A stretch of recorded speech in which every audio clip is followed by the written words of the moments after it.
Good afternoon, everyone, and thank you for joining us for today's special online policy debate hosted by the UC Riverside School of Public Policy. My name is Joanna Arias, and I am a Dean Student Ambassador, and I'll be serving as the moderator for today's event. The topic for today's debate is whether the federal government should phase out the use of private prisons. A private or for-profit prison is one that is contracted by government agencies. These private prisons currently hold over 120,000 inmates throughout the United States. The first for-profit prison was established in 1852 in San Quentin, California, and the private prison population grew massively in the 1980s due to the war on drugs, with the rationale that private prisons would run more efficiently and save money. Now, before we go any further, we want to first ask the audience about where they stand on this issue before the start of our debate. Audience members, on your screen, you should see a poll asking whether you believe that the federal government should discontinue contracting with private or for-profit prisons. We will then ask you the same question again once the debate has ended, so we can gauge whether the audience has changed its mind based on today's debate. I will then announce the results of the poll by the end of today's event. So please go ahead and fill out the poll you see on the screen. It should only take a few seconds to input your answer. We will be closing the poll once the debate starts in just a few minutes. Today, we do have two teams of two UCR students who will each debate whether or not to discontinue the use of private prisons for the first hour of this webinar. We will also hold a brief audience Q&A directly after the debate for about 10 to 15 minutes, during which our audience members can pose questions to our student debaters. Audience members, if you have any questions you would like to be posed during the audience Q&A session, please do not send them via chat, but instead send them using the Q&A feature, which you can find at the bottom of your screens. You can submit your questions anytime throughout the event via the Q&A feature, and you do not have to wait until the audience Q&A portion of today's event to send in those questions. I am also honored at this point to announce that serving as our distinguished guest judge for today's debate is the former district attorney of the County of San Bernardino, Mr. Michael Ramos. At the end of today's debate, Mr. Ramos will give remarks and render a decision on which side won today's debate. Thank you so much, Mr. Ramos, for taking the time to be with us today. We are so happy that you could join us. Thank you. Thank you very much for having me. I'm looking forward to this debate. I have had these conversations with many people in my career as district attorney, both Governor Schwarzenegger and Governor Brown during the prison impacts that we had along the way with colleagues across the nation as president of the National District Attorneys Association. So I have experience regarding this issue, both on state prisons as well as federal prison issues. And I myself go back and forth. So I'm looking forward to be swayed one way or another by these students. Thank you. And thank you, Mr. Ramos, for joining us today. I'm excited to see your input later on. And we'll go ahead and move forward here. Now I'm excited to introduce our student debaters. On the pro side are Mufida Asaf and Kevin Karami. Mufida is a third-year political science and business administration double major concentrating in information systems. She is the current executive vice president of the Associated Students of UCR. She aspires to go to law school and practice corporate law. Kevin is a third-year public policy student, and he is the dean's chief ambassador and the senior public affairs student assistant for the UCR School of Public Policy. And after graduating, he plans to go to law school and study corporate law. Ooh. On the con side are Rayan Kalam and Kyla Watkins. Rayan is a first-year public policy student. He is currently a Dean Student Ambassador and a Public Affairs Student Assistant for the UCR School of Public Policy. He also aspires to go to law school and pursue criminal justice. And of course, last but not least, Kyla is a first-year political science student here at UCR. She one day hopes to attend law school and perhaps practice entertainment or contract law in addition to pro bono immigration work. Now, please join me and welcome our debaters. Best of luck. Moving forward, I will now hand it over to our debaters. I will be serving as timekeeper throughout this debate. Now, the pro side will go first. Rafita and Kevin, you have 8 minutes. The floor is now yours. I'm just going to go ahead and share my screen really quickly.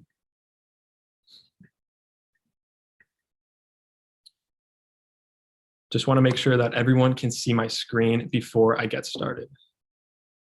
Perfect. So with that said, I will get started with the pro side of our case. So thank you, Joanna, for the kind introduction. So as Joanna said, my name is Kevin and my partner, Mufida. We'll be arguing the pro side of the topic, should the federal government phase out the use of private prisons? So before we get started on our main arguments, I'd like to lay out a basic foundation of facts so that our audience is kind of aware of what exactly we'll be talking about in today's debate.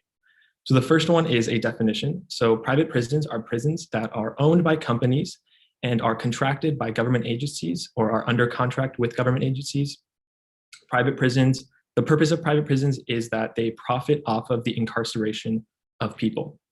The second founding point we want to lay out is that private prisons have the autonomy to select which inmates they take in. So they actually have a say in who they take in and who they don't take in. The third and final main point we want to lay out here is that the Bureau of Justice Statistics reported in 2015 that private prisons held about 7% of state prisoners across the United States and about 18% of federal inmates across the country.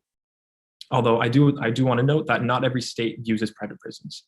And currently there are about 116,000 prisoners held in private prisons throughout the United States. So with that said, we're going to move on to our first main argument, which is private prisons are corrupt and unethical. So as I just stated, the goal of private prisons is to profit off of the incarceration of people. And so only low-cost individuals are actually taken in, while higher-cost individuals are left for public institutions. This is so that these companies can actually profit as much as possible while spending as little as possible. The second main point here is that many inmates held in private prisons are there for lower offenses or drug-related offenses. So this relates back to the first point I just made. These people are usually in for shorter amounts of time. And so private prisons are actually able to make more money off of them versus higher cost individuals, such as those with other medical needs or maybe mental health issues. Those individuals are rarely ever taken in because they are considered higher cost. So the second point I want to emphasize here is this idea that is often perpetuated by these companies that private prisons actually save taxpayers money. That premise is completely false. So companies, and for a few reasons. So the first one is that if companies seem like companies pay their employees less, and they also cut corners on maintenance of their facilities. So this is one of the ways that these companies will try to pretend like they actually cost less than public institutions, but in reality, this is not an ethical way to reduce costs.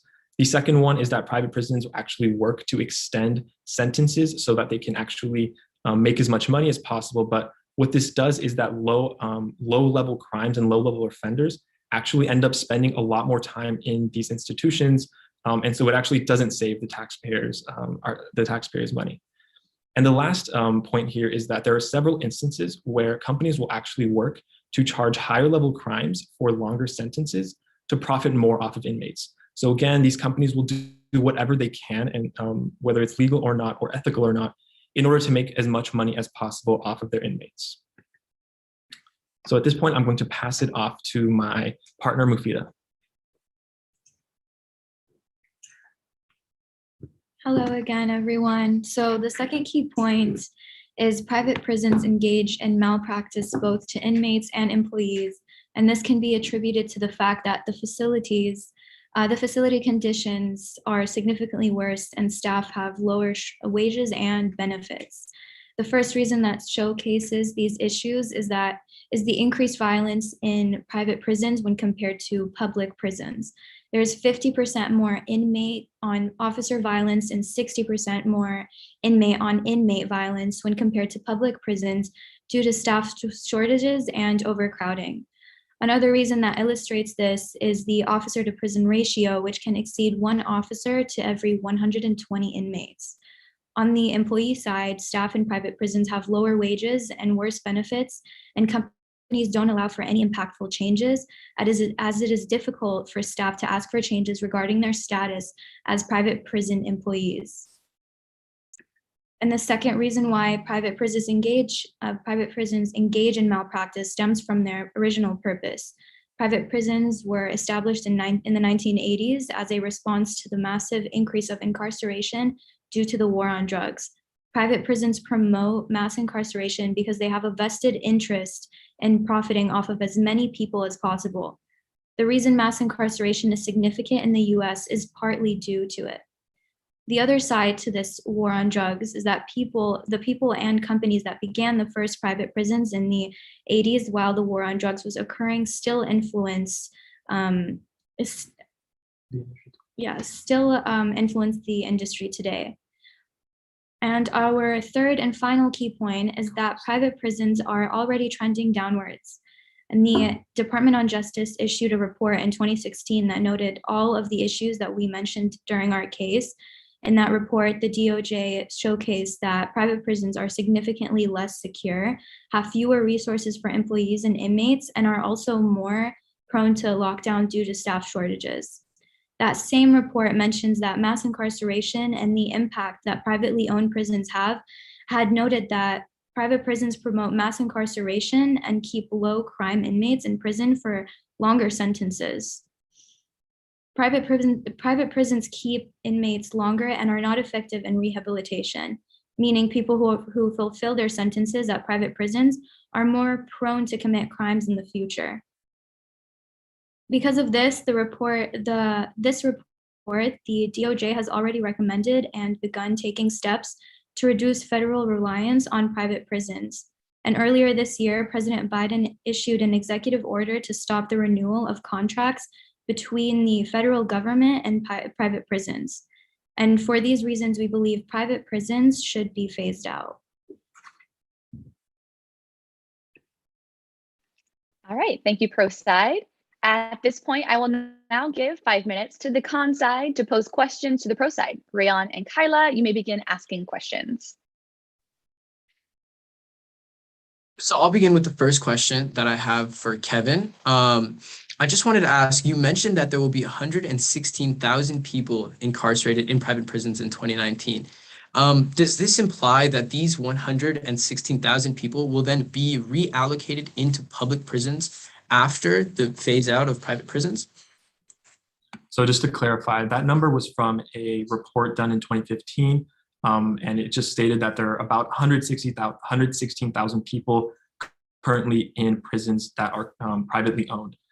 So to answer your question, obviously all those people would basically be taken under federal or state agencies. So for example, if a prison is, if a private prison is on contract with a federal agency, then they would basically be transferred to a federal prison. Or the other alternative would be that the federal government can simply just take over that facility once the company is phased out. So to answer your question, yeah, the idea here isn't just to leave 100,000 people out and about. It depends on the exact prison, but different agencies would take over the facilities. Does that answer your question? Yes, I wasn't aware that these private prisons would be then kind of incorporated into our current prison system, because from my understanding, these 1,600 prisoners would then have to be allocated back into public prisons at a higher expense rate because of how cost efficient private prisons are. But I think we have a follow-up question. I'll leave it to Kyla. And with the assumption that they would be reallocated into the public prisons, how do you suggest that we cost effectively do this? Yeah, so as I basically stated in our first case, or in our first point, private prisons aren't as cost effective as most people think.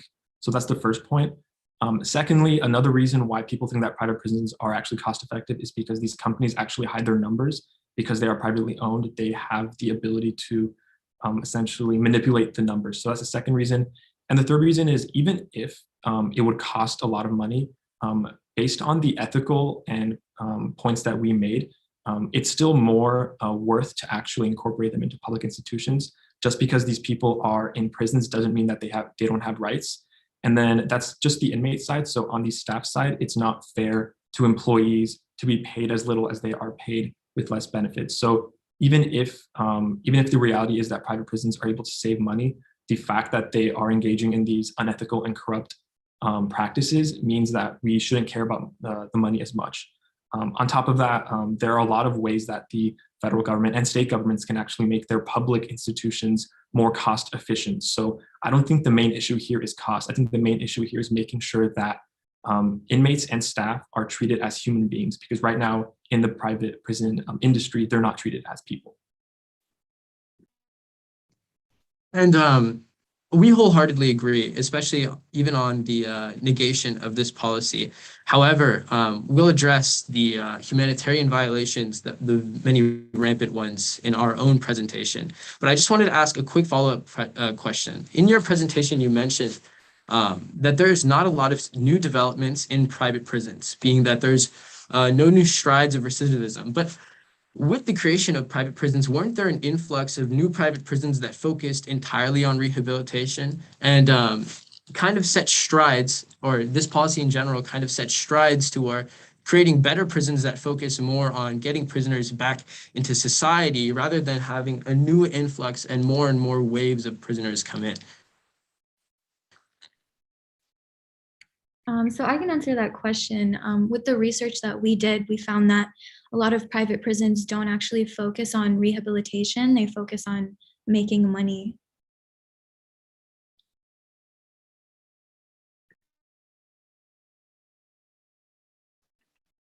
All right, are those all the questions that we have?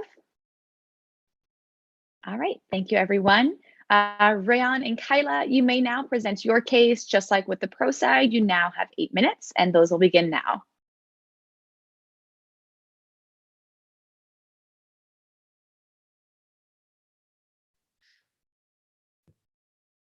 Good evening, everyone, and thank you all for joining us. My name is Rayan Kalam. This is my partner.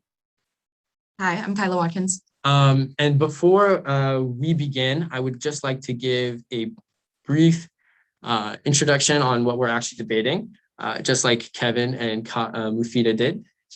So just really briefly, private prisons, currently, as of 2019, there was 115,000 private prisons in the United States alone. The United States also currently has the largest prison population in the entire world per capita. And you can see how these two issues kind of correlate. And we can see how all federal private prisons fall under the Federal Bureau of Prisons, which has kind of been overseeing private and public prisons for a very long time. And private prisons are also observed by the Department of Justice, which also look into the many humanitarian violations that the other team has mentioned. But as you can see, there's a massive influx of prisoners coming into the United States, and private prisons were created to address the influx of prisoners. And because the United States has more prisoners incarcerated than any other country in the world, we desperately needed a solution to our mass incarceration issue. So that's where private prisons come in. So first, we need to address the unintended benefits of private prisons. And I'll leave that to my partner, Kyla. Hello. Of course, after acknowledging the obvious humanitarian violations that private prisons do instill, we do have to look at the side of the unintended benefits that they do bring about. First is the threat of our incarceration is too big to ignore. There is an increasing influx of prisoners, and there needs to be a place for them to go and be housed. The US government needs a cheaper alternative to accommodate for this influx of prisoners. To transfer them to the already public facilities would be a great cost. They spend around $80.7 billion alone on the public prisons, and on private prisons, about $3.9 billion. The US not only needs these cheaper influx to reduce prison overpopulation, but it lowers operation costs and it creates jobs in the community. For example, in California, prior to this policy, the public prison rate capacity was at 137.5 over capacity. Private prisons offer innovative initiative programs to lower the rate of re-imprisonment for incarcerated individuals. For example, a private prison in Arkansas started a re-entry program for women. They put 650 women into this program, and 1 in 5 women came back 5 years later with reincidivits of rates.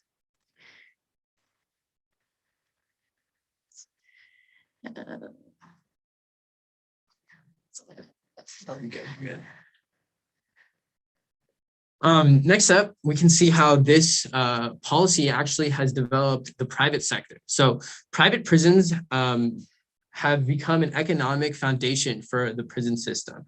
And I believe that our current Bureau of Prisons is in fact so heavily invested in private prisons that without them, our prison system would effectively collapse. But we'll touch more on that later, because currently private prisons are valued, and according to the New York Times, at around $5 billion. The private sector has expanded due to this policy and created many jobs, although yes, they may come at lower wages, but it also has created a home for many of these different prisoners.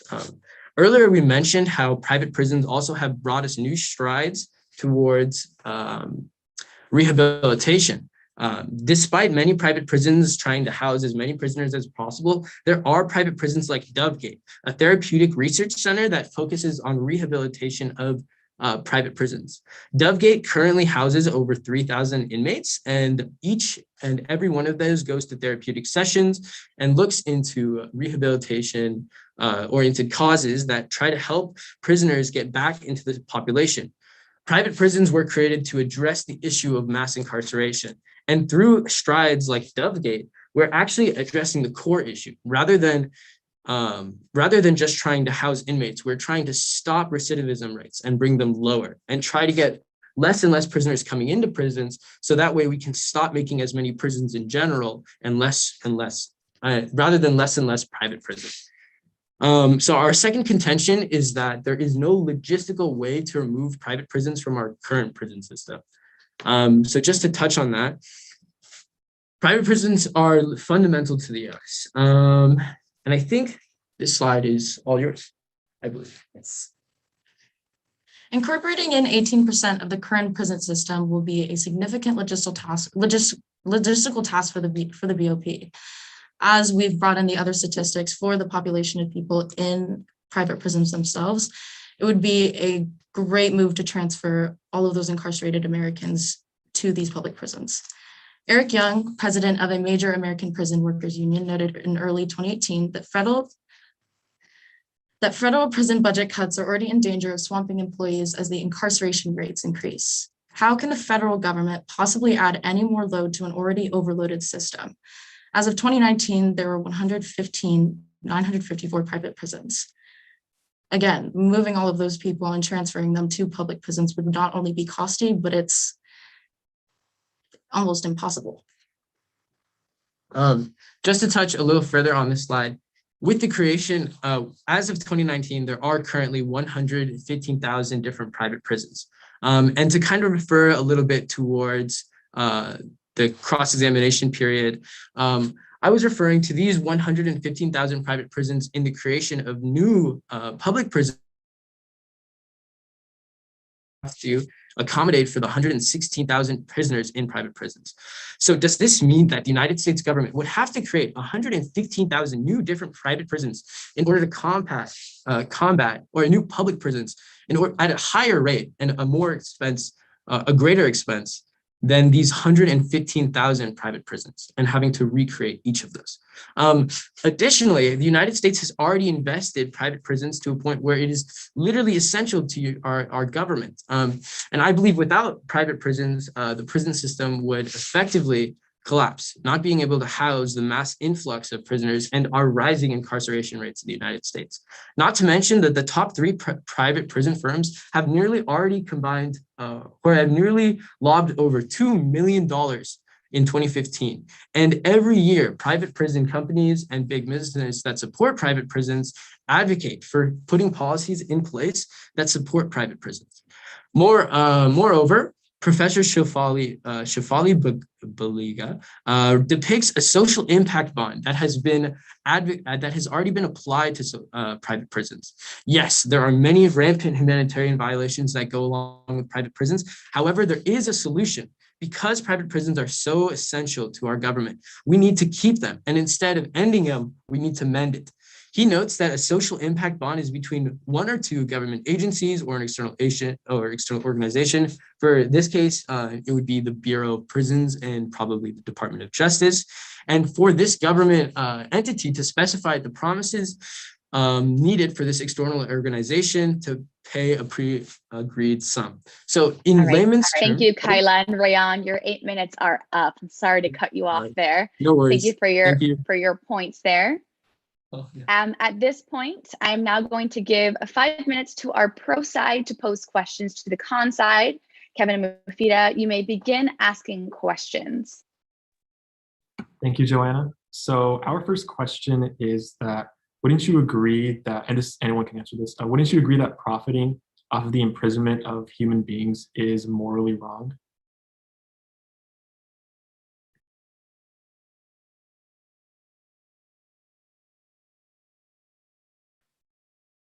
Yes, of course, it is morally incorrect to profit off of the humanitarian violations of prisoners. However, by simply removing private prisons from our prison system, we would actually be inducing more humanitarian violations. Even before the induction of private prisons, I believe we have a statistic stating 137% of prisons were actually overcrowded. They were at an overcrowding rate of 137%. And so by putting these prisoners back into public prisons, we'll actually be subjecting our prisoners to more humanitarian violations because of overcrowding risks. So just as a clarification, so you're saying that the main issue here is that there is a humanitarian crisis in private prisons, but it would be even worse if we transfer everyone to public institutions. So just hypothetically, if the federal government and state governments, if public institutions can figure out a way to alleviate that issue, then there's no need for private prisons to exist then, right? I'm sorry, could you restate that last part? Yeah, so if public institutions can correctly solve the issues that they have going on in their prisons, then there would be no need for private prisons to exist because they can take on the 116,000 people that are in private prisons, right? Mm-hmm. So you're right. And we didn't get to this in our third contention, but alternatively to slashing and burning the entire prison system, I believe it may be better to mend the prison system itself. And we have many sources that indicate that instead of, just eradicating private prisons, it may be way better to incentivize them through financial means to use private prisons as a utility in order to house these prisoners and curtail the humanitarian violations at the same time. Okay, perfect. Thank you.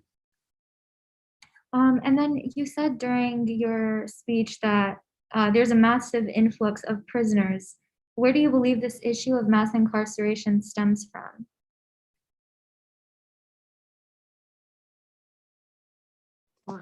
High recidivism rates.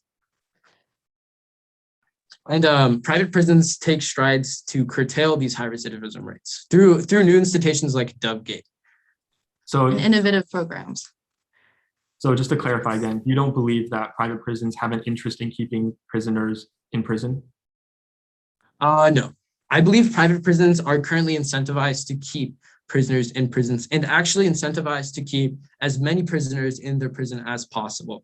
However, because of this issue, there are such a massive amount of prisoners inside private prisons that if we tried to remove these influx of these prisoners back into public prisons, we'll have an even harder time because we'll have to build approximately 116,000 new public prisons. Okay, so I just got a little confused there. So I just want to make sure I'm understanding this right. So do private prisons have an interest in keeping prisoners in their facilities? Is that yes or no? Private prisons, I believe, are paid per head of each prisoner that they keep in their prison. So they do have an interest in keeping prisoners in. Yeah, private prisons are incentivized to keep as many prisoners as possible. Okay, yeah, that's all I wanted to ask. Mhm. Yeah, that was our last question. All right, thank you, everyone. Now we'll move on to our rebuttal. At this time, we'll now move on to the pro side's rebuttal speech. This will be the pro side's opportunity to refute the opposing side. Mufida and Kevin, you have 7 minutes, and those will go ahead and start now. Perfect. Thank you, Joanna.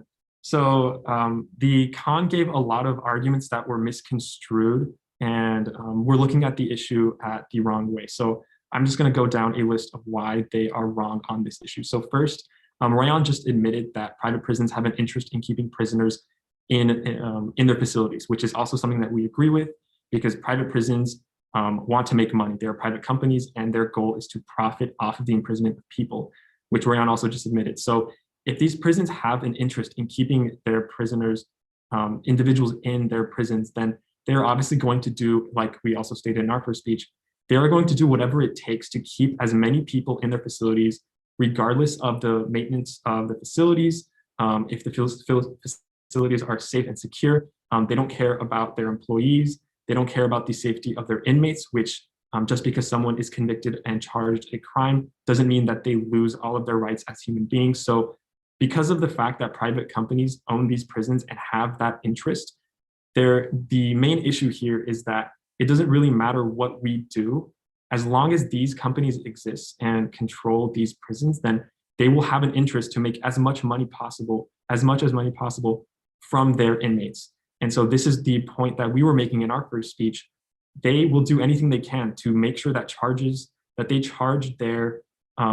they increase the charges of their inmates, and they will try to increase sentences so that they can keep them in prison longer, even though these individuals are often convicted for lower offense crimes. So someone who's convicted of a low drug offense who should only be in prison for a few years, private companies will do their best and will often engage in illegal activities with attorneys and judges, and I'll give an example of this later, to increase the sentences as much as possible. And probably the best example that I couldn't get to in my first speech was a scandal in 2009 where a private company paid millions of dollars to 2 Pennsylvania judges. It was called the Kids for Cash scandal.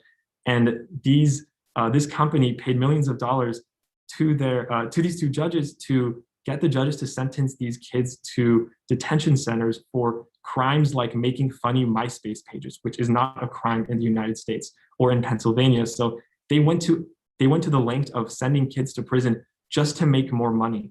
And so this is just one example. And the only reason we even know about this was because the parents of these children realized years later. So this just goes to show that these companies will do whatever they can. And this is because it is morally wrong for people to profit off of the imprisonment of human lives, especially in considering the other strides we made in society. So that is the first main point that is wrong. And because Rayan just admitted that prisons have an interest in keeping inmates in for as long as possible, then that just kind of goes to show that they will do whatever they can.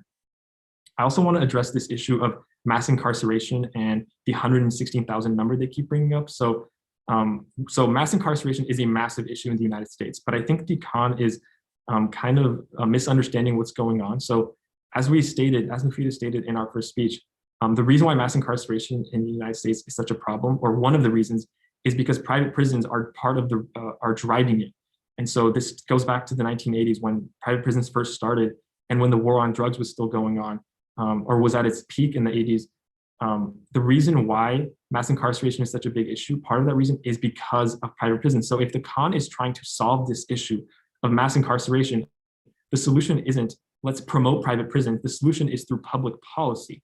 That's how we solve issues like this. And there are a lot of, this is not what the debate is about, but there are a lot of great studies that have been done on how public institutions can actually help solve the issue of mass incarceration. So this idea that private prisons are the solution to the problem is completely misconstrued. They're part of the core issue that that stems back to the 1980s. And so if mass incarceration is the main thing that the con wants to solve, we solve it a lot better because we're actually saying public policy is the way we solve this issue, not private prisons. And so at this point, I'm going to pass it on to Mufida to complete our rebuttal speech.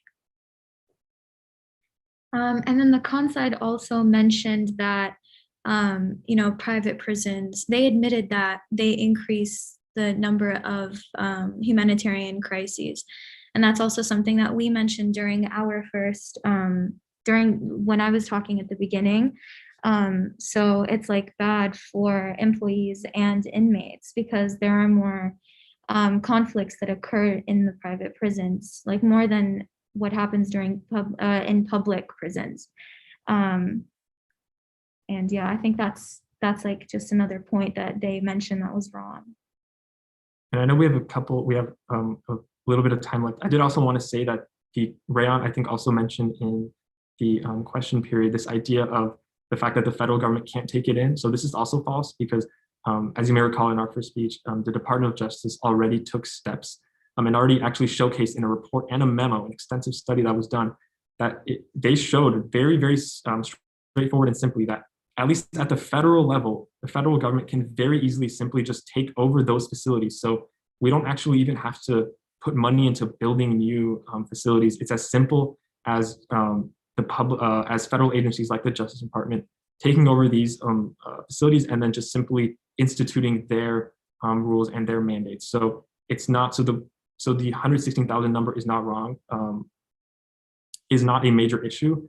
And also, as a final note, a lot of those people shouldn't even be in prison because, again, we were talking about how private prisons will illegally increase sentences. So there's actually a percentage of those people shouldn't even be in prison right now in the first place.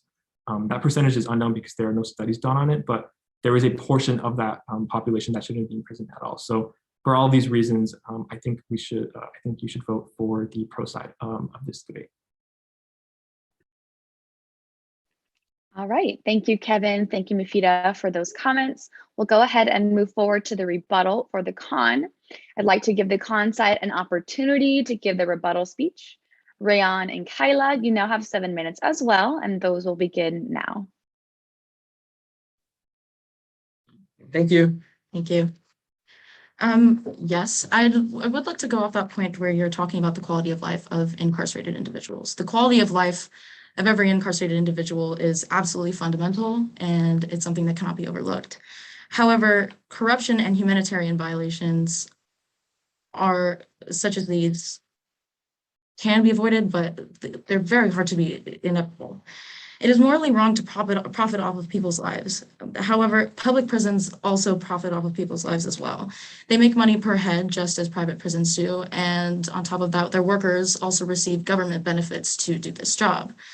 And I'd also like to address the point that Kevin made, where he said private prisons are a part of the, we're private prisons, and we're saying that private prisons are the solution to like curing over-incarceration, which is not what we're trying to say. It is simply a step to handling overpopulation and over-incarceration.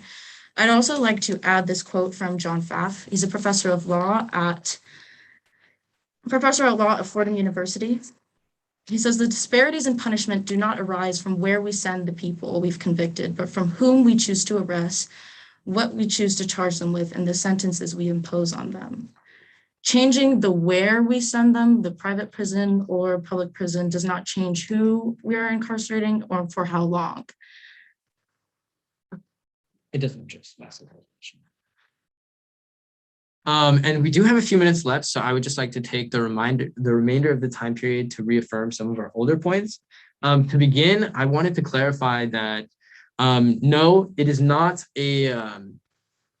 ideal that a prison system is paid to house prisoners. However, actually incentivized to keep prisoners. However, it's not to say that public prisons don't also do the exact same thing. So public prisons are also paid to keep prisoners per head. And I believe the more prisoners that they're able to maintain over longer periods of time, they get paid for. Obviously, alternatively, it would be better and most ideal for private and public prisons both to be able to be paid off of having lower recidivism rates. But because it's so much harder to measure, this is almost definitely never going to be the case. But before we run out of time, I wanted to reaffirm some of my last points regarding repairing the private prison system. So we were just briefly touching on this, but Time Magazine notes that given market factors, private prisons may be easily coaxed into reforming than prisons in the public sector. Yes, there are many rampant humanitarian violations, but if we incentivize prisons based off of money and other things that they're pursuing, it may be the best strategy instead. And Emory Law professor Sasha Volkov coins this argument: mending it, don't end it. Instead of slashing and burning the entire private prison system with potentially dangerous results, potentially collapsing our Bureau of Prisons and bringing an influx of prisoners that we may not be able to handle, especially with rising incarceration rates, it may take steps to encourage and reform in oversight, especially overseen by the Bureau of Prisons and the Department of Justice. This gives way for possibilities to reform private prisons and make them applicable and make them a realistic solution. At this point, and during this, we won't also be closing down the $5 billion private sector that private prisons have created. Instead, we'd be integrating the private sector into being better, and we can also, under like a social impact fund, stipulate higher and more fair wages for those working in private prisons compared to their public counterparts. So all in all, I believe that addressing the issues of paying for prisoners' lives, as well as proving that private prisons are essential to our United States government, I believe that should be enough to conclude our rebuttal. Thank you. Okay, thank you, Kyla, and thank you, Rayon. Moving forward, we're going to move on to 5 minutes of an open question section. Now, both teams will have the opportunity to take turns asking questions to each other, and those 5 minutes will begin now. Rayon and Kyla, can we ask the first question? Oh, by all means. Perfect. So can I ask, how many other first world countries in the world have a private prison system as robust as the United States? I would say none. Possibly the United Kingdom, but mainly because of America's mass incarceration issue and due to the influx of prisoners that we see every day with high recidivism rates. We've had to expand our private prison system as well as our normal prison system substantially throughout many, many years. And as a follow-up to that, because you keep bringing this idea of mass incarceration and that private prisons are the only solution, are you saying that the United States is physically incapable of handling the amount of prisoners, even if we solve for the issue of mass incarceration? But let's say mass incarceration is still happening at the rate it's happening at the moment. Are you saying that the United States just can't handle the amount of prisoners that we have? I'm saying that the United States not only can't handle the amount of prisoners that we have, but this policy was implemented in the first place to construct private prisons in order to curtail the mass influx of prisoners that we see every single day in the United States. And so you're saying it's not because, so you're saying private prisons are the solution to mass incarceration, not the other way around? I believe that private prisons are a policy used to address the issue of mass incarceration, not a solution to America's incarceration problem. Okay, so private prisons were created to address mass incarceration, and private prisons do not actually promote mass incarceration, which is what we proved in our first case. Just to clarify, that's what you're arguing.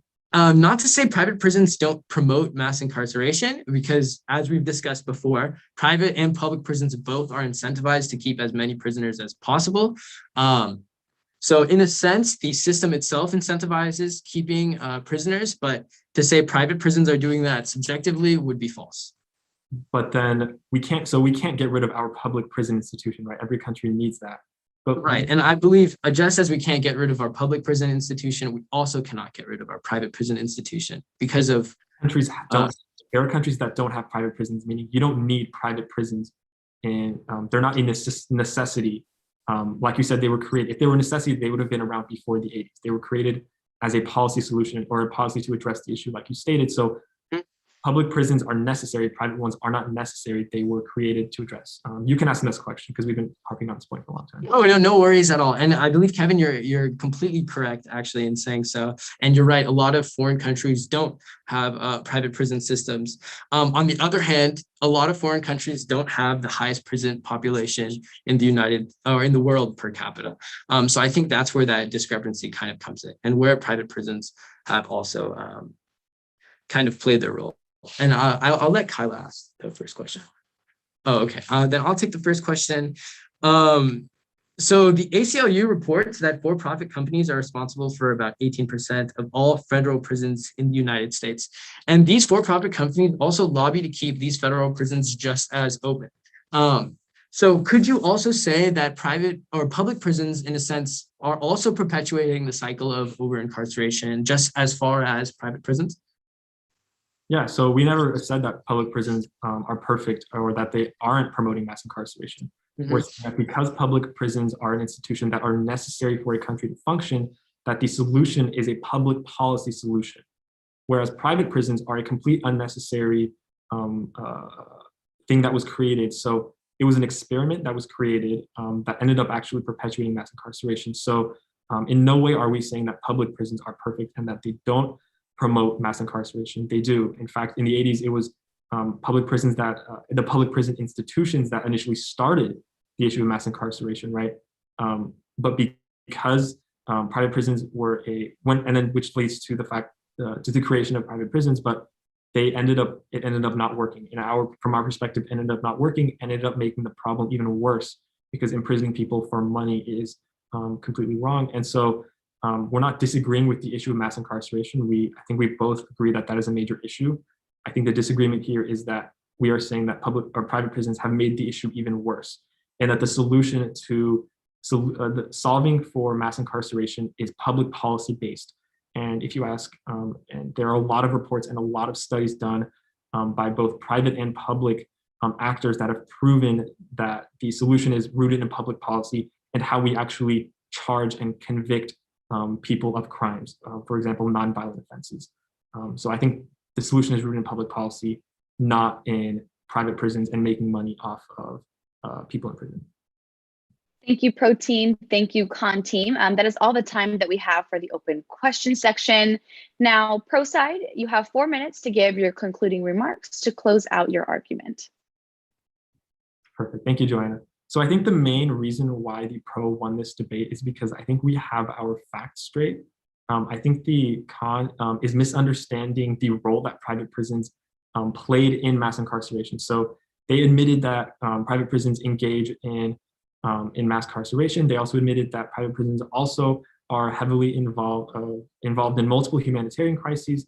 And so they've already admitted all of those facts. I think the only reason why, the only point that they continue to argue is this idea that private prisons are just a better solution to public institutions. But in reality, all of the issues that they agreed or admitted to are actually perpetuated by private prisons in the first place. And as Mufida stated in our first speech, that the reason why private prisons were created in the first place was so that they can make money off of people, which again, the Con admitted that private prisons, the idea of making money off of imprisonment is in and of itself morally wrong. And so that's the moral aspect. I think from a public policy perspective, we also won the debate because we identified the actual issues that exist and not the issues that private prison companies or companies that own private prisons want us to think. So they obviously have an interest in making as much money as possible from as many people as possible. And I mean, that's basic economics, right? They will do whatever they can to make as much money as possible. And the way they do that is what we've laid out in our case, including keeping people in their systems for as long as possible, which is something that public prisons don't engage in, because public institutions, although they are problematic, still have to follow the law, whereas private institutions regularly avoid it, and like the examples I've given before, will regularly engage in practices that are illegal and morally wrong. So that's just kind of a basic overview of why the Pro side has won this debate. So I'll hand it to Mufida to go over a few points too. Yeah, and like we mentioned at the beginning, they also admitted that that private prisons do contribute to humanitarian crises, and that's something that we mentioned at the beginning, just because there are more issues with inmate to inmate conflicts and inmate to staff conflicts, which is another like really important point that I thought we should mention. All right, thank you, Mafida, and thank you, Kevin, for your concluding and closing remarks. Conside, Rayon, and Kyla, you have 4 minutes to give your concluding remarks, and your time will start now. So much. So I'll begin. My fellow men and women of the Zoom, in my years of policy, I've learned one thing: where it takes a speech to start a riot, a spark to light a fire, it takes a proper policy to enact change. And I believe that private prisons are a proper policy, helping curtail the influx of incarceration that the United States faces today. By stating my 3 contentions, first off, the many unintended logistical benefits that we see from private prisons, the rampant reasons of why we need the logistical issues why we need private prisons more than ever in our day and age, and 3, the way within this policy to save the United States. So there's also many financial benefits to private prisons. The government included a cost of 18% of private prison institutes. And NYT notes that according to the DOG's own statistics, private facilities achieve the same results as public prisons every year, costing $3K less per prisoner. After some simple math, $3K less per prisoner per 116,000 prisoners that we would have to move back into the public system leads to an extraordinary cost at the United States expense. Secondly, federal prisons already run tight regiments, and new logistical issues mean that prisons would honestly be more overcrowded than ever. Even under the Trump administration, Federal Times notes that almost 7,000 prison positions are already being laid off, making it harder for jobs to control private prisoners. However, private prisons workers aren't paid federally, meaning that these being fired wouldn't affect the capability of private prisons. On the other hand, as we mentioned before, Eric Young, the Prisoners Workers Union's president, notes that federal prison budgets are already in danger of swamping employees and incarceration rates. However, public prisons, being their own sector, aren't affected by these budget cuts. In short, how can the federal government go to add more prisoners to an already overloaded system while removing private prisons, which are essential to the Bureau of Prisons? And finally, a more moderate approach can be taken. When private prisons are providing so much good to the country, that is a better approach. Why not solve a majority of these issues by mending it rather than ending it? Senators, I believe that the issues being addressed by the PRO can be filled with reform and strict oversight from the federal government, and especially with these rising incarceration rates. So all in all, we need private prisons, and by fixing them rather than just destroying them, we'll be able to address these many different humanitarian violations and ultimately make private prisons a safer and more effective solution to our over-incarceration issue in the United States. Before we conclude, I would just like to pass off some closing remarks to my fellow debater, Kyla. Closing remarks. Oh, you're good. Yeah. Yes. Mm-hmm. Thank you for hearing our side. We appreciate you all listening, and we do hope that you vote for the con team. Thank you. All right, thank you, Rayon, and thank you, Kyla, and thank you to both of our teams for a great debate. Great job, everyone. Starting now, I'm going to ask our audience members to go ahead and please fill out a new poll so that you can see on your screen. It should have popped up. This will ask you which side you can now lean on post-debate. I will announce the poll results just a little bit later. Now, from here, we are going to transition into an audience Q&A session.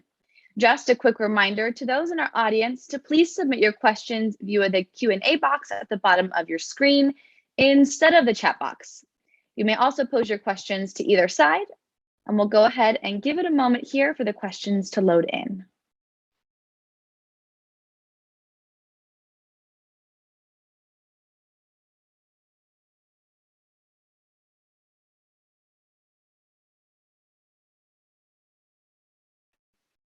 All right. Our first question is from our audience is from Alexandra, and the audience member asks, How can we mend private prison ethics if there is no transparency or accountability to the public, since they are privately owned and large companies fund them? Would anyone like to take a gander at this one? I think that's a question for the con side, but if they don't want to answer, I can maybe give some input too. No, so sorry. We're just having some technical difficulties. No, thank you for that question. And I think it's a great point. And this is one of the biggest issues with private prisons is just the oversight and seeing that they don't conduct so many humanitarian violations. And so I think the solution would be something like a social impact bond that I mentioned earlier. A social impact bond means that these private sectors will be paid by the US government even further in order to get this supervision that we need to make sure that private prisons don't conduct as many humanitarian violations as they do today. So a social impact bond would be a perfect example of how the government could start overseeing private prisons and making sure they don't conduct, those violations. Thank you for answering. We do have a second question. This is from student Millie. The pro side continuously mentioned that solutions to mass incarceration is public policy and not the private prisons. So what policy solutions would they recommend or implement? I think that's a really good question. It's probably the most important question that we can ask, because obviously, as both sides agreed, mass incarceration is the biggest issue. So in terms of some policy solutions, I could just list out a few. And there are so many that I wouldn't be able to list out all of them, but one of the first ones would be to change the way we actually charge people of certain crimes. So people who are charged for low-level, non-violent crimes, maybe low-level drug-related offenses. There are a lot of reports that show that rehab at other institutions that aren't necessarily prisons is actually a great way to solve the issue, because obviously the goal here is for people that are convicted of lower level offenses, for them to not commit crimes in the future, and to instead actually go through rehabilitation. And while public prisons have a decent rate of rehabilitation for these individuals, I think an even better solution would be to come up with different ideas, like other kinds of centers that aren't prisons that help these people out. And so to kind of go back to my main point, I think the first one is the biggest public policy solution would be to change the way we actually charge people of crimes, because especially since from the last 20 to 30 years, the way we charge crimes has sentences have gotten worse and worse for specific kinds of crimes. And while obviously violent criminals do need to go to prisons, there are plenty of people that are in prison that shouldn't be in prison. Another way we can solve, or another potential policy solution would be to change the way we actually grant parole and other things like that. So basically easing it off, because mass incarceration, like both sides stated, is a major issue in the country. And so those are just a couple of public policy related issues. There are definitely a lot of other ways.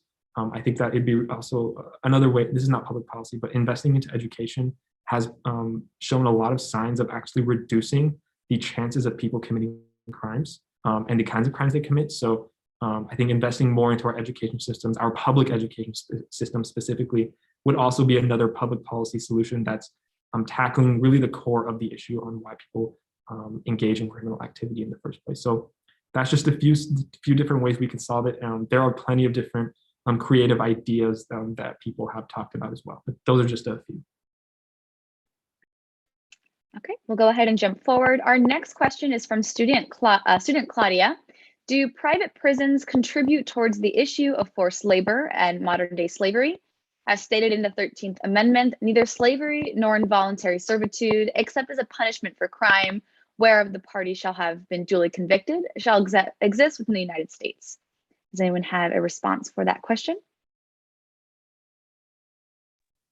So I can try to tackle that one, but to be entirely honest, I wish I was a little more versed as far as labor inside of prisons, but I believe that private prisons don't necessarily conduct labors like public prisons do. Public prisons usually use or have prisoners work within the prison to kind of help alleviate the costs of over-incarceration, I believe. So please feel free to fact check this, but I'm confident that private prisons don't really induce these same labor standards because they don't have to pay the government for like, yeah, I'm not sure. I think Kevin may be able to touch more on this. So I'll leave it. Yeah, I just wanted to clarify just so everyone's kind of on, so our audience is on the same page. Private prisons, so although private prisons, as we stated, will engage in activities to try and control sentences and charges, the people that are actually in, who are actually imprisoned in these facilities still go through our judicial system. So they still go to court, they still have trials. So in most cases, they do at least. Sometimes these companies will take matters into their own hands, but for the most part, they still go through that process. So they're still convicted, usually the way that people are supposed to be convicted. And so I wouldn't go as far as to say as, although I understand where the question is implying, because the idea of making money off of people who are imprisoned is, as we stated, is very wrong. I wouldn't go as far to say that it is a like modern form of slavery, but there are instances, as I stated, as Mukweed and I stated before, where it does essentially look like that because of the activities they do. But in general, they still go through trials. They still have a right to a lawyer or an attorney, and so for the most part, they still are actual people with rights, unless these companies actually take matters into their own hands, which they do sometimes. All right, thank you, both of you. We'll go ahead and move on to our final question. A student in the chat asks or mentions a lot of the issues of mass incarceration and the implementation of prisons are founded upon racism and discrimination amongst Black and Brown people within society. Now, if we phase out private prisons and use public prisons, how can we ensure the removal of discrimination practices and that they're removed within our public prisons? Yeah, I think that's a really good question too.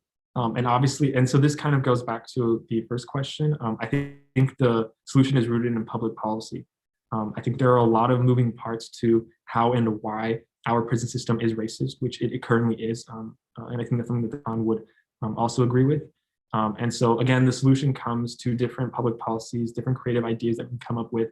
I think that there are a lot of different kinds of ethical and moral wrongs that private prisons will commonly engage in.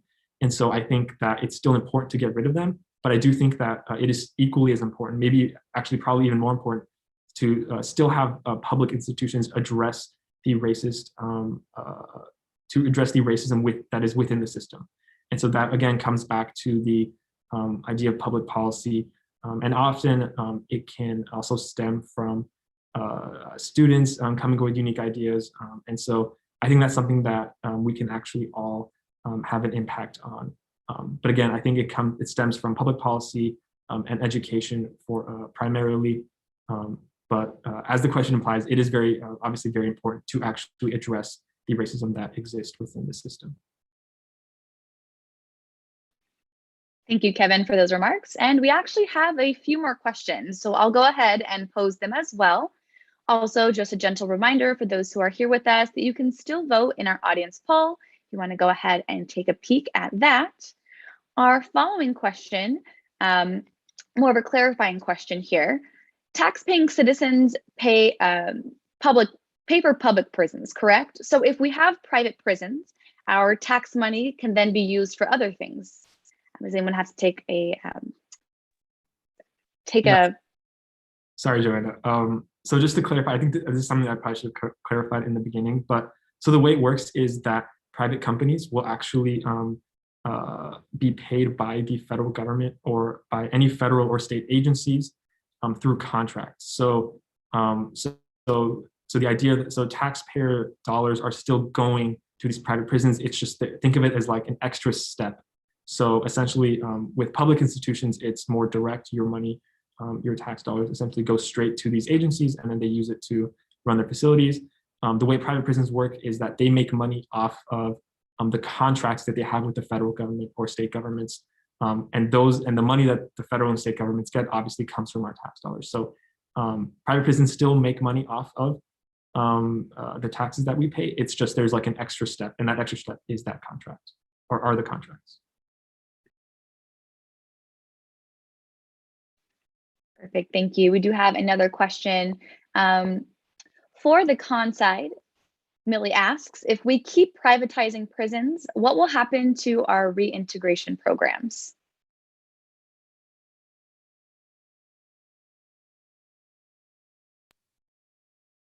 So I believe if we keep privatizing private prisons, then it would be even more difficult to, I'm not sure if reintegration means back into the public prison system or back into civilization altogether.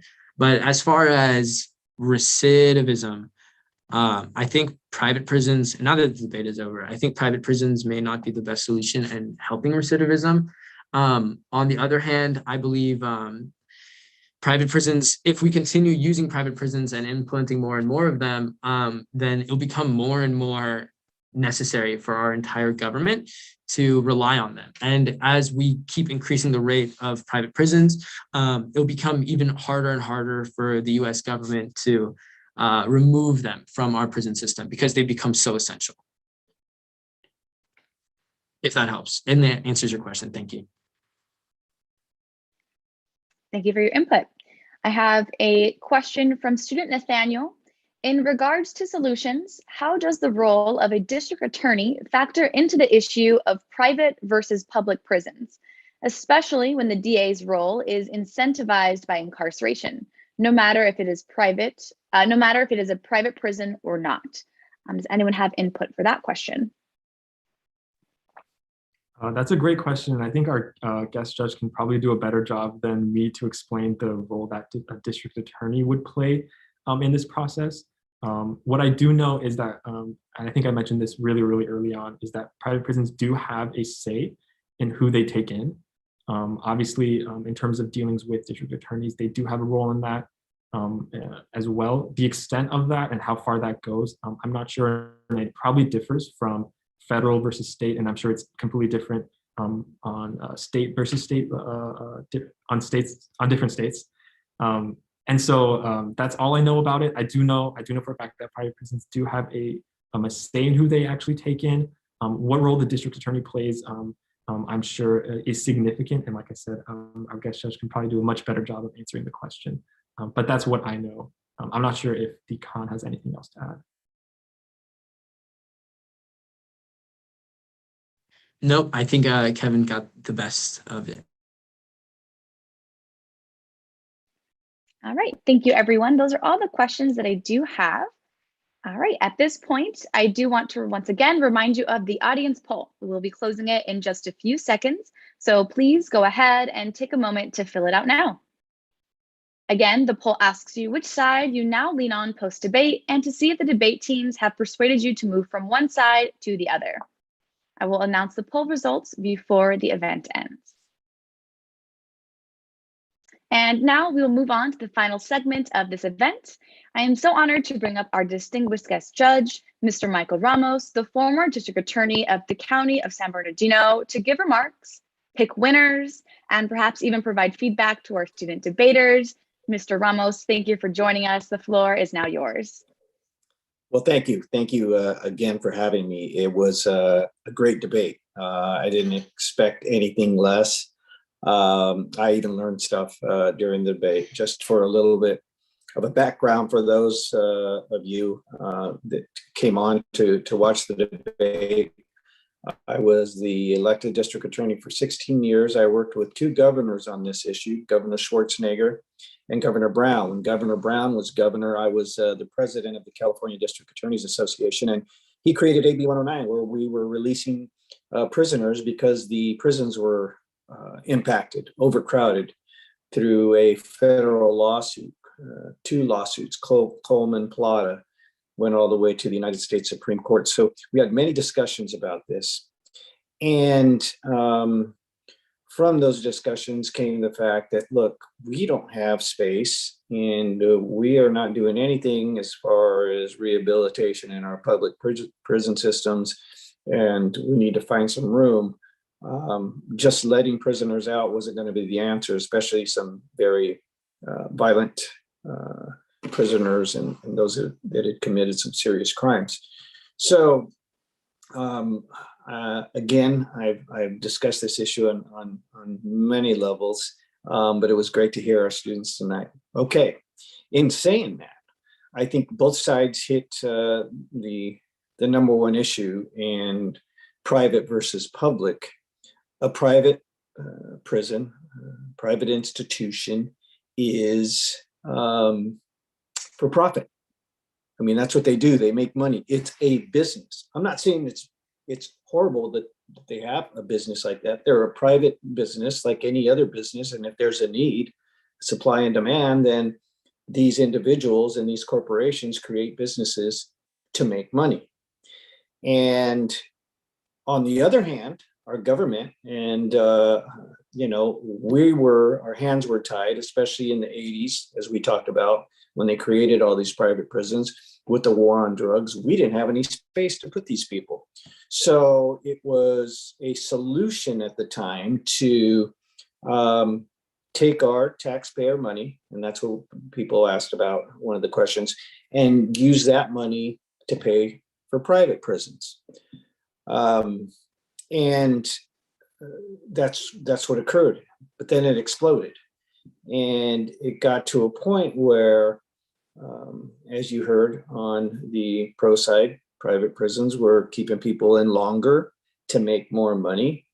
Our public prisons were doing everything they could, except for the extremely violent felons, rapists, murderers, to decrease their prison time through legislation, through acts by the governor, to release them earlier than they would have been released on their formal sentencing. And those are many different laws that were put into place to help alleviate the impact. AB 109 is one, Prop 47. I'm sure you've heard of those pieces of legislation and here in the state of California. So what's the answer? You take the economics out. Okay, let's take the economics out of the picture, and both sides, again, we're arguing this well. What's left? Okay, the public prisons you're going to have, because that's what our government does. One of their primary functions is public safety. And you don't have the incentive in the private sector to continue to do what they are doing. But let's say somehow they had a multi-billionaire that said, don't worry about it, we're going to pay. How are we going to handle it? Well, then it goes to the next level. And I heard a little bit about this, but there are two types of employees. You got the correctional officers that go through tremendous amount of training. They're basically peace officers inside an institution, versus the private institutions that have what you would call, or I would characterize as security, private security guards. And there's nothing wrong with that. But if you saw the numbers and the statistics talk about why is it that there's a rise in assaults in private prisons when you have the lower violent felons in private prisons? One of it is training. And private security versus your California correctional officers, federal correction officers, they are mandated to have so much training per year and before they get the job. So you have a well-seasoned professional group versus a group that is not so much professional in that manner. I'm not saying they're good people. I'm just saying that it's a matter of another thing too, back to economics, cost effective. It costs money to train your employees. Medical and mental health. Public, we have to give it. It's the law. It's the federal law. If you have an inmate that has physical issues or mental issues, that's how it all exploded about the impact of prisons. Private institutions don't have the professionals and the doctors and the experience that some of the public institutions have. Again, not a big issue on this debate, but it is something that we need to think about when we determine whether or not we're moving towards the right direction. Again, both sides, great arguments. The question about the district attorney, we prosecute cases, but once we sentence them, we lose jurisdiction. We have no say in where these people, the prisoners, go. The only say we have is if we, and we do this all the time, our goal, and my goal as a district attorney, was not to put people in prison from the get-go, was to trying to help them to stop committing crimes, especially the lower level crimes. And we would put them on probation, your local probation, and not put them in prison, because we wanted to try and change their behavior. Before I was a prosecutor, I was a probation officer, and we had many successes. And we're doing that now even better, I know, across the nation. So the DA's role, once it leaves the court, is minimal. Now, in saying all that, the policy question is huge, because now you take the finances, you move that out. How do we stop this mass incarceration? And it's two ends. On the front side, prevention and intervention. I mean, educating our children, keeping them on the straight and narrow with all the different programs that are occurring. A member of Fight Crime Invest in Kids I've been on for 20 some years. We need to help. But the policy, that was an excellent question somebody asked, and the pro side answered, I think they answered it. One of the questions they answered was excellent when they talked about mass incarceration and how do we stop that. We got to figure out what are we going to do to keep crime from happening in the future. And that is happening. We have, as I indicated now, we've released thousands of prisoners, not just on the streets. They used to give them money and just dump them off a bus and you're gone. We have now, they're released to re-entry programs with the probation department, who's taken over for parole departments. And in the re-entry programs, they have mental health, education opportunities, prison to employment, employers that are willing to hire these felons to be successful. That is all under the public prison umbrellas, the public probation umbrellas, parole umbrellas. The private industry, as indicated, the longer they keep them, the more money they're going to have. And again, nobody's to blame for that. It was created because of the whole issue of overcrowding in the United States of America. So in saying that, I believe, again, both sides had a great argument, but I believe as I indicated before, the primary function of a government is public safety, and they should utilize those resources and the funds and the taxpayer money to expand the public federal prisons, the state prisons, to include another level where you would have your lower felons. You could even have a lower level of correctional officers. They do that in county jails, where it's more of a rehabilitation facility. We don't hold a lot of people for drug cases anymore, but there are some that sell drugs and some other lower level felonies, where then that is a priority that the government should really take a look at. And somebody mentioned that we already have the bricks and mortar. I'm sure these private companies would say, okay, well, we're out of business. Would you want to buy our building or take over our institution?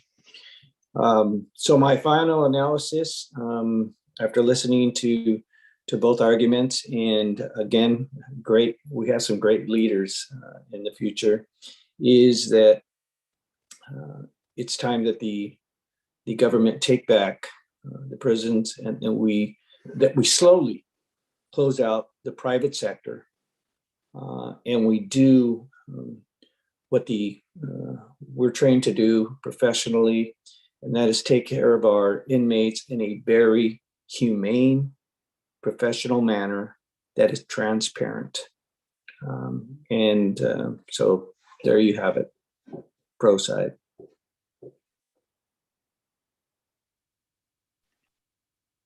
Thank you so much, Mr. Ramos, for serving as our guest judge today. And congratulations, pro side, for winning today's debate on whether federal use of private prisons should be phased out.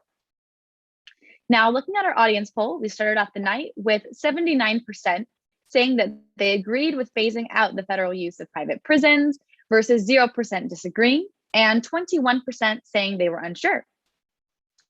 Now, by the end of our debate, by comparison, we ended with 94% agreeing with discontinuing private prisons versus 6% disagreeing. Additionally, 58% of our audience members thought at the beginning of the debate that the pro side would win the debate versus 5% who thought the con side would win, and with 37% saying that they were unsure. By the end, 76 of our audience members thought the pro side won the debate, while 12% thought the con side won, and another 12% were unsure. So overall, we saw a 15% shift in our audience to the pro side by the end of the debate. Thank you to our audience members for sharing your thoughts with us tonight. We have now reached the conclusion of today's event, and our sincerest thanks again to Mr. Ramos for taking the time out of his busy schedule to be with us today. I speak on behalf of all of our students when I say we are very grateful to be graced by your presence tonight. Also, thank you to the student debaters, Mufida Asaf, Kevin Karami, Rayan Kalam, and Kyla Watkins. And thank you to all of our attendees for joining us today. We hope you'll join us at our next online event tomorrow when the UCR School of Public Policy hosts a panel featuring policy implementers and advisors at the County of Riverside. We will have a special introduction by County Executive Officer Jeff Van Wagenen. You can learn more about UCR School of Public Policy events like these by visiting our website, spp.ucr.edu. And while you're there, you can also learn about our new upcoming BA MPP program launching in fall 2022. We are so glad that you could be with us today. We look forward to seeing you at a future SPP event soon.